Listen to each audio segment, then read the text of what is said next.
Hi! Join me now in the classroom as we watch a teacher giving her class a practice on the D and the V sounds.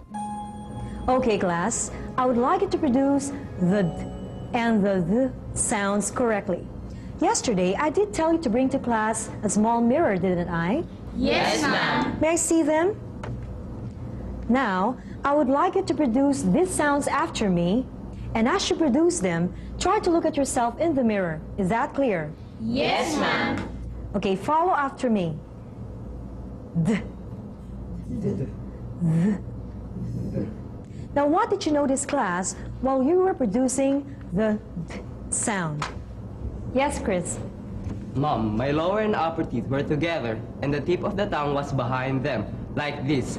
D. That's correct, Chris. You may sit down. What about for the sound? Yes, Angie? The tip of my tongue was in between my upper and lower teeth, like this. That's correct, Angie. Now let's produce the same sounds once again.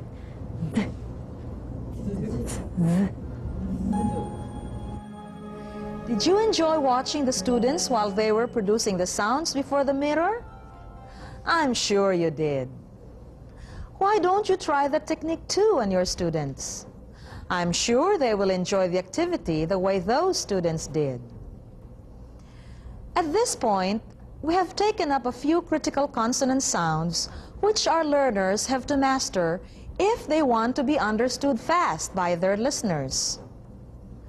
There are so many more consonant sounds which ought to be taught, practiced, and eventually mastered by our students.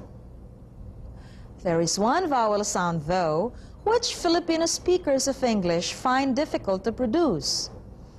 And this is the A sound, as found in the following words: man, fan, can, tan, than. Why is this vowel sound considered critical? Why is it difficult to produce? The reason for this is because the sound is not present in L1 or in the mother tongue. Hence, it interferes with language 2 or the target language. Let's see how a teacher conducts an activity where she teaches the A sound. In the previous lesson, I took up with you a set of minimal pairs and sample sentences which focus on the A sound. You still remember that? Yes, ma'am. We do remember. That's good, because we're going to produce the same sound as we sing a song. Song, ma'am? That's right, you heard me. We're going to sing a song wherein we will produce the sound A. We will sing the song to the tune of My Darling Clementine. Okay, I'll sing the first stanza, and then you take after me. Is that clear? Yes, ma'am. In a canyon sat a canner, rapping, tapping in a can. Oh, he had such a happy manner as he sat and flapped his hat. And he burst into a song. Soft the clatter, what's the matter? Rapping, tapping in the can. Take a nap and you'll get fatter. You're a very fragile man. Did you like the song, class? Very much, ma'am. Now let's take a look at the words in the song which have the A sound. Can you please identify them? Yes, Lourdes? Ma'am, they are canyon, rapping, happy, hat, sat, tapping, manner, canner, can, flap. Very good. How did the teacher teach the A sound? Evidently, she did it by way of a song. You can employ other techniques to teach sounds. You may use minimal pairs from word to sentence level. You may also use lines of poetry, dialogues, advertisements, and the like. There is yet another set of critical vowel sounds teachers have to focus on, and these are E and A. How are these sounds produced? Look and listen. Bin, bean. Kin, keen. Now, you repeat after me. Tin, teen. Sin, seen. That was good. But how are these sounds produced? These sounds are normally produced with the tip of the tongue almost touching the upper teeth ridge. Hence, they are called front vowel sounds. However, we produce the E sound more curtly than the E sound. We produce the E sound with a wider grin. Take a look at this once again.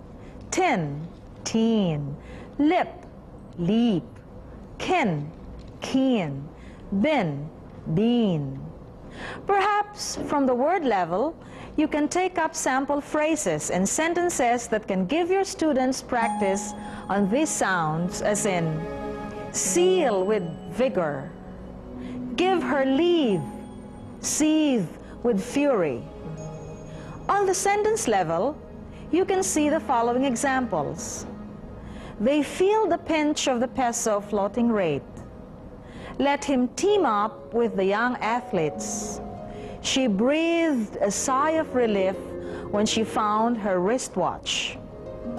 Here is one poem which can give your students a lot of practice on the a, e, and on other vowel sounds. I'd like you to listen and repeat after me later. Ready? The lamb. Little lamb, who made thee? Dost thou know who made thee? Gave thee life and bid thee feed by the stream and o'er the mead. Gave thee clothing of delight, softest clothing, woolly bright. Gave thee such a tender voice, making all the vales rejoice. Little lamb, who made thee? Dost thou know who made thee? Did you like it? I'm sure you did.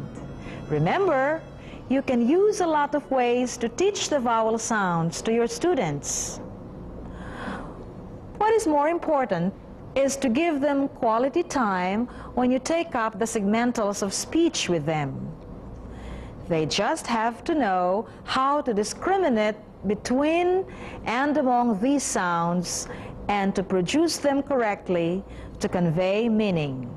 There are other critical sounds in English which our students need to practice in, and these are th versus th. The final S, as in s, z, and z. The final ed, as in t, d, and id. Consonant clusters, blended words, and the diphthongs. We only took a few of these critical sounds in this episode.